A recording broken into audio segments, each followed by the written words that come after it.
Morning all of you.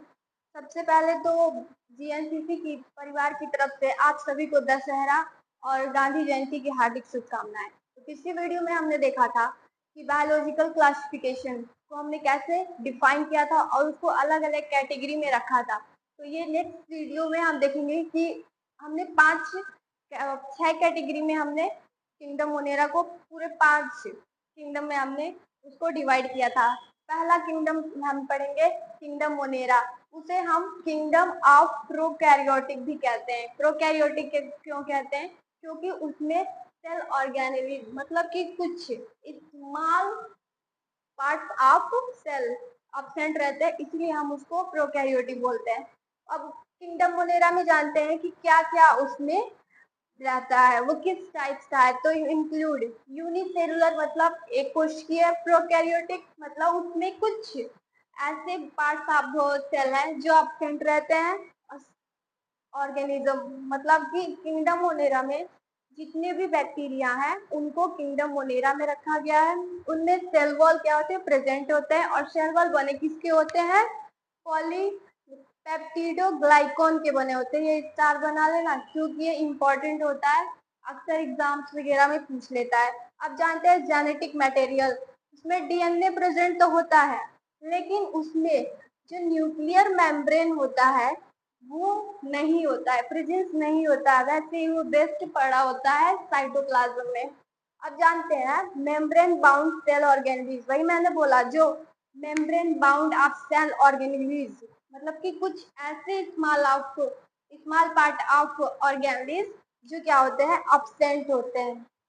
Ribosome जैसे कि present होते हैं। क्यों? क्योंकि ये प्रोटीन ऑफ फैक्ट्री होते हैं, प्रोटीन के फैक्ट्री होते हैं, इसीलिए वो राइबोसोम प्रेजेंट होते हैं। और कितने होते हैं? 70 स्टैंडर्ड। अब इनका रिप्रोडक्शन कैसा होता है? एक सेक्सुअल और सेक्सुअल। ए सेक्सुअल में कैसा होता है? बाइनरी फ्यूजन होता है। अभी मैंने यहाँ बोला था मेम्ब्रेन बाउंड सेल ऑर्गेनेलिज क्या होते हैं? एब्सेंट होते हैं।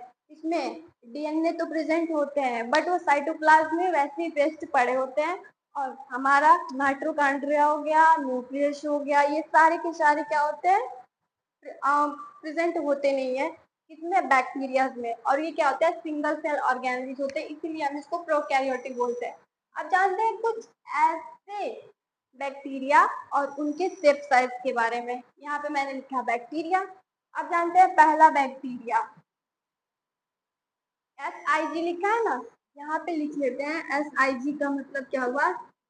सिंगुलर। सिंगुलर का मतलब अगर एक कोकस बैक्टीरिया रहेगा, ओके, अगर एक सिंगल कोकस बैक्टीरिया रहेगा तो उसको SIG में लिखते हैं और उसको कोकस बोलते हैं। वही यहाँ पे मैंने लिखा है कोकाई। अब यहाँ पे PL दिख रहा है, PL का मतलब हो गया यहाँ पे प्यूलर। प्यूलर मतलब वही एक से ज्यादा, उसको क्या बोलते हैं? प्यूलर बोलते हैं। और यहाँ पे मैंने लिखा है कोकस। अगर वही यहाँ पे प्यूलर हो गया तो प्यूलर में बहुत सारे कोकस बैक्टीरिया आ जाएंगे, तो कोकस को हम लोग क्या बोलेंगे? कोकाई। और उनका शेप साइज कैसा होता है?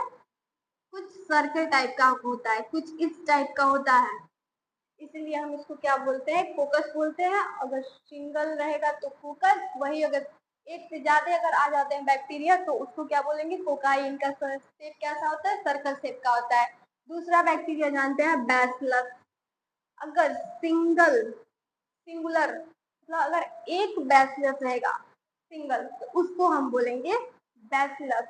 अगर वही एक से ज्यादा अगर वही बैक्टीरिया आ जाते हैं तो उसको क्या बोलेंगे? बैसिलीज बोलेंगे। यहाँ पे मैंने लिखा है बैसिलीज। और उसका शेप साइज कैसा होता है? रॉड लाइक स्ट्रक्चर होता है, कुछ इस टाइप का स्ट्रक्चर होता है, कुछ इस टाइप का स्ट्रक्चर होता है, ओके। और उनमें कुछ स्पेशल भी पाए जाते हैं। यहाँ पे मैंने बनाया कुछ स्पेशल टाइप के उसमें फीचर्स पाए जाते हैं। यहाँ मैंने बनाया है कुछ इस टाइप का। वो क्या होते हैं? स्पोर्स उसको बोलते हैं, स्पोर्स। और वो किस में हेल्प करता है? वो स्ट्रीम कंडीशन में हेल्प करता है और वो रिप्रोडक्शन में हेल्प भी करता है। स्ट्रीम कंडीशन क्या हुआ? अब वो किसी भी कंडीशन में वो सर्वाइव कर सकता है, इसीलिए उसको स्ट्रीम कंडीशन बोलते हैं। और ये हेल्प भी करता है, किसमें? रिप्रोडक्शन में हेल्प करता है।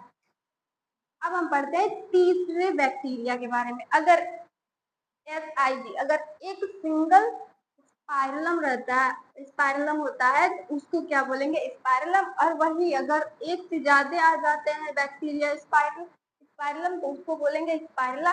इसके स्ट्रक्चर करली होते हैं, कुछ इस टाइप के स्ट्रक्चर होते हैं इसके, देख रहे हो? कुछ करली टाइप के स्ट्रक्चर्स है। ये फ्लैजला हो गया, इसी के थ्रू ये क्या करते हैं? अपना कहीं भी वो सरवाइव करते रहते हैं, तो वो पानी में तैरते रहते हैं इस फ्लैजला की वजह से, इसलिए हम इसको क्या बोलते हैं? स्पाइरला बोलते हैं। और ये स्ट्रक्चर कैसी है? करली टाइप के है।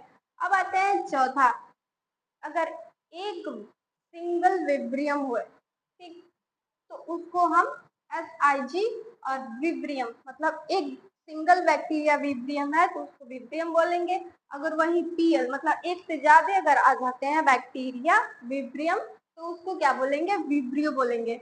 और उसका स्ट्रक्चर कुछ कॉमा लाइक स्ट्रक्चर होता है। अब देखा होगा आप लोगों ने, कॉमा लाइक स्ट्रक्चर कुछ इस टाइप के होते हैं, तो उनके स्ट्रक्चर कैसा होता है? कॉमा लाइक स्ट्रक्चर होता है।